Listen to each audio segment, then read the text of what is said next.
I'm gonna share with you 5 strategies that took me from being homeless in Mumbai to a millionaire CEO in New York, and how slowness made me more successful more quickly. Let's dive in. Let's start with strategy number 1.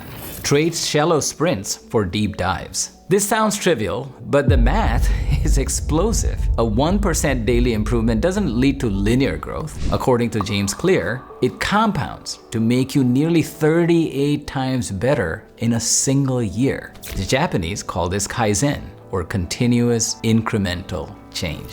Wall Street calls it compounding. Warren Buffett said it the best. The first rule of compounding is to never interrupt it.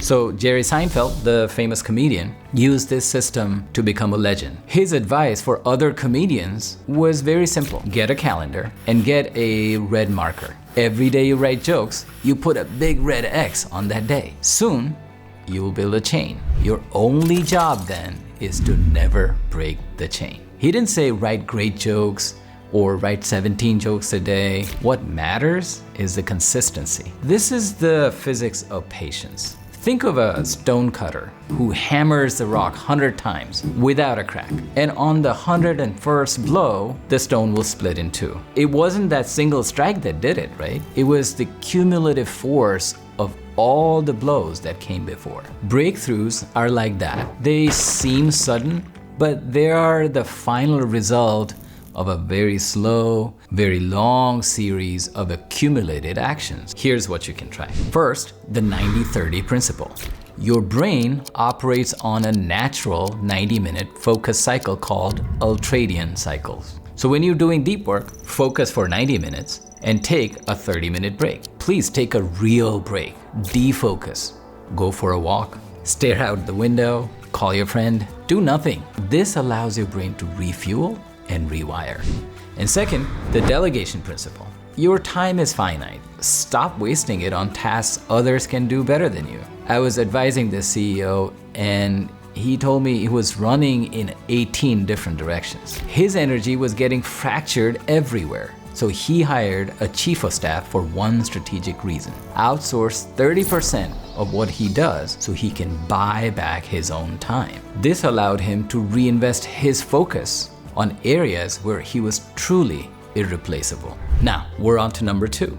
Master the long game. Peter Jackson spent over 7 years bringing Lord of the Rings to the screen, with 4 years spent just on pre-production. He did his research, he built new worlds, new languages, costumes, real sets, and the result? Nearly $3 billion at the box office and 17 Academy Awards. Mind-blowing. But years later, the same studio rushed him into making the Hobbit trilogy, and the same franchise with the same director failed miserably because he had to run fast. Jackson himself later admitted, I didn't know what the hell I was doing. Greatness looks glamorous from the outside, but it is built on this mountain of slow, deliberate, and boring repetitions. As the great drummer Kenwood Donard told me once, if you want to grow fast, practice slow. If you want to grow slow, practice fast. Here's what to do. Find your boring competitive advantage. If you can endure deliberate practice longer than your competition,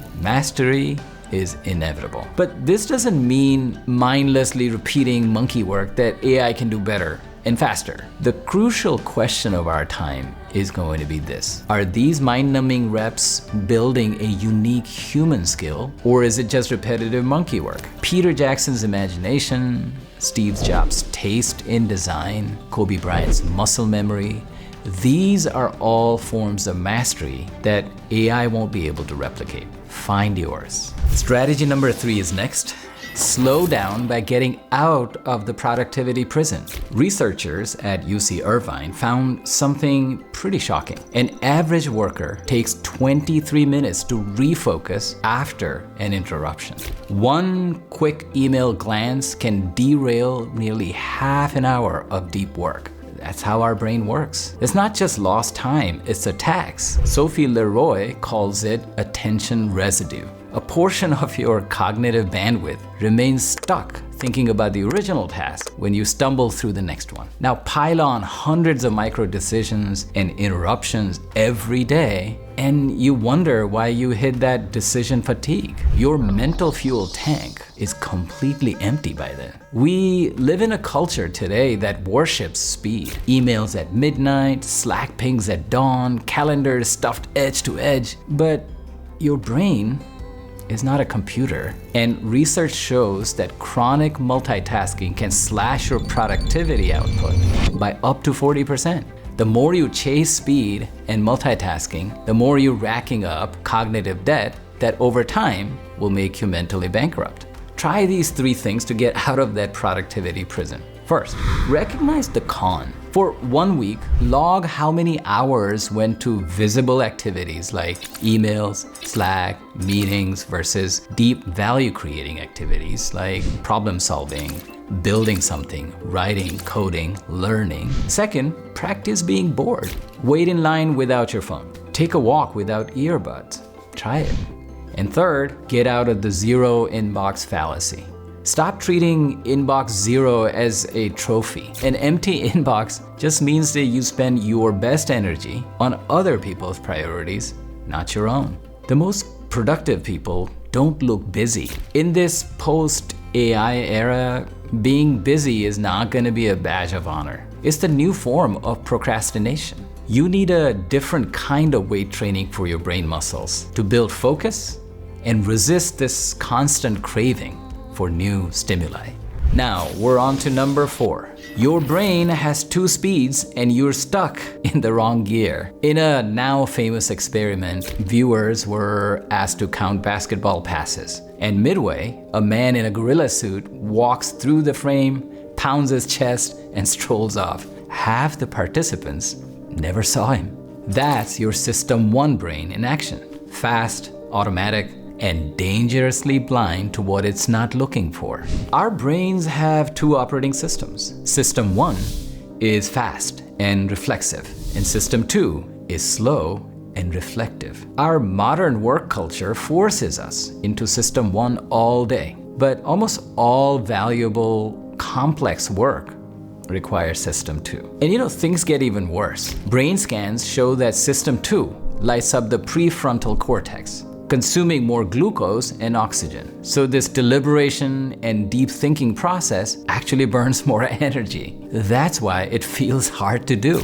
Engaging System 2 slows your reaction time by a mere 200 or 400 milliseconds. And remember, it takes 300 milliseconds to blink. And that sliver of time is where breakthroughs are born and catastrophic errors are avoided. This isn't just theory, it's biology. Just 8 weeks of slow, deliberate practice, like meditation, can physically thicken the gray matter in your brain, rewiring you for excellence. And you can also try these 3 methods. First, slow your one-way doors. For any high-stakes, irreversible decision, enforce a one-way door protocol and try to sleep on it for 24 hours if you can. This deliberately engages your slow, analytical system. Second, design rituals to shift gears. Try 2 or 5 minutes of slow breathing, about 6 breaths a minute. I do this a lot. This primes your brain